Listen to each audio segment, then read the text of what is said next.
Algebra 1, Lesson 13, Multiple Symbols of Inclusion, more on order of operations, and products of signed numbers. Okay, so we'll be starting with, in the practice set, we'll be doing problems A, B, D, and E. Starting with A, we see we have multiple symbols of inclusion. The new one being this weird, funny-looking sideways mustache, and then the brackets. So when you have multiple parentheses, just remember work inside to outside, and that's what we're going to do in our problem. So, starting with PEMDAS, we go to parentheses, and working inside, we go to the very innermost sets of parentheses. So, -4 plus -3 becomes -7. -8 plus -2 becomes -10. And that is inside our brackets, which is the next set of parentheses. So to simplify the brackets, I'm going to take -7 times -10. That's going to give me +70. Minus 4 gives me +66. And that's what's inside the brackets.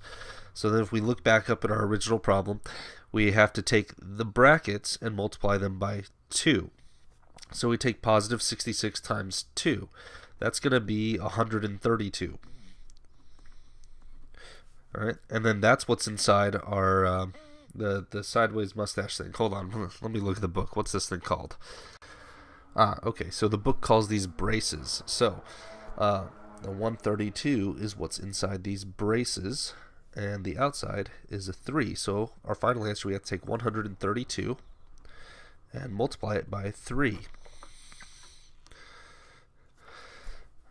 6, 9, and 3. So our final answer is 396. Next, problem B. Same thing. We're just gonna... Or, I'm sorry, you know what? That's not the whole thing. I forgot to finish copying it. Problem B has a denominator. 2/4 minus 7. Okay. So this is all of problem B. We'll start by simplifying the numerator from the inside out.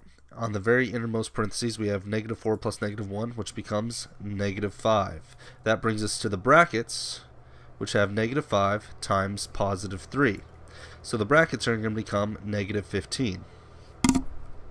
So we'll go ahead and we'll rewrite over here. So inside the brackets, we have -15. And then outside those brackets, we have a -5.